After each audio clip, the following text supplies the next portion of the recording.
উচিত যে আপনাদের জায়গাটা কোথায়, কোন জায়গায়। যদি আমরা চাকরিতে না রাখি আপনাদের জায়গাটা কোন জায়গায় হওয়া উচিত আপনিও বুঝতে পারবেন। বেরিয়ে যান এখান থেকে।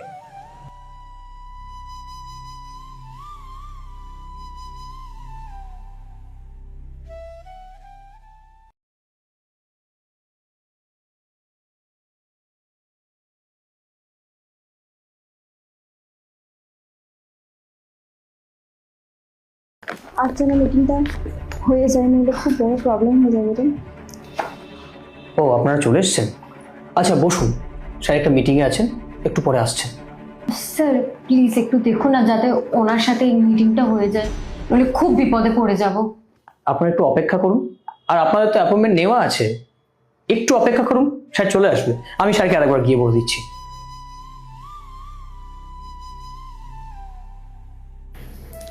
বলুন কি হয়েছে? স্যার আপনাদের ডিপার্টমেন্ট আমাদের জমির উপর একটা স্টে অর্ডার লাগিয়েছে, যদি আপনি একটু দেখতেন, নইলে আমাদের খুব বড় লস হয়ে যাবে।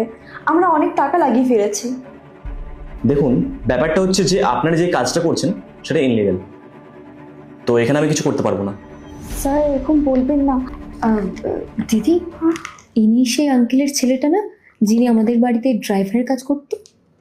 হ্যাঁ তো ঠিকই তো বলেছিস, আপনি সমীরণ আঙ্কেলের ছেলে না?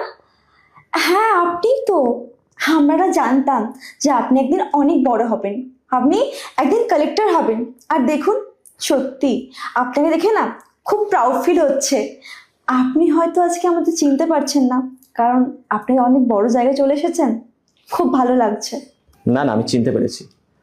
আর আমি এটাও জানি আমার বাবা আপনাদের বিল্ডিংয়ে কাজ করতো। হ্যাঁ, তাহলে তো আপনি আমাদের নিজের লোক হলেন, আর নিজের লোক তো হেল্প করবেই না। আচ্ছা, এখন আপনাদের আমাকে নিজেদের লোক বলে মনে হচ্ছে কেন? ওই টাইমে কেন মনে হয়নি? যেই টাইমে অ্যাকচুয়ালি আমাদের প্রয়োজন ছিল আপনারা কি করেছিলেন? আমার বাবাকে কাজ থেকে বের করে দিয়েছিলেন। আর অ্যাকচুয়ালি সেই টাইমে আমাদের অনেক টাকার প্রয়োজন ছিল, আর এখন আপনাদের স্বার্থের জন্য নিজেদের লোক বলে মনে হচ্ছে আমাকে। দেখুন ম্যাডাম, আমি আপনাদের কোনো সাহায্য করতে পারবো না, কারণ আপনারা যে কাজটা করছেন সেটা ইনলিগাল কাজ। স্যার আগে আমরা আপনাকে যে যে অপমানগুলো করেছি সেগুলোর প্রতিশোধ নিচ্ছেন? না না, আমার প্রতিশোধ নেওয়ার কোনো ইচ্ছে নেই। হ্যাঁ, সরকার থেকে আমাকে রাখা হয়েছে এই কাজটা করার জন্য, তো আমি চাই না আমার এরিয়ায় কোনো ইনলিগাল কাজ হোক, তাই আর কি।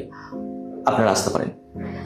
আর হ্যাঁ, কি বলেছিলেন যেন, ড্রাইভারের ছেলে কখনো কালেক্টর হতে পারে না। যদি কেউ সৎ ইচ্ছেই পরিশ্রম করে নিজের লক্ষ্যে পৌঁছে যেতে চায় না, তাকে কেউ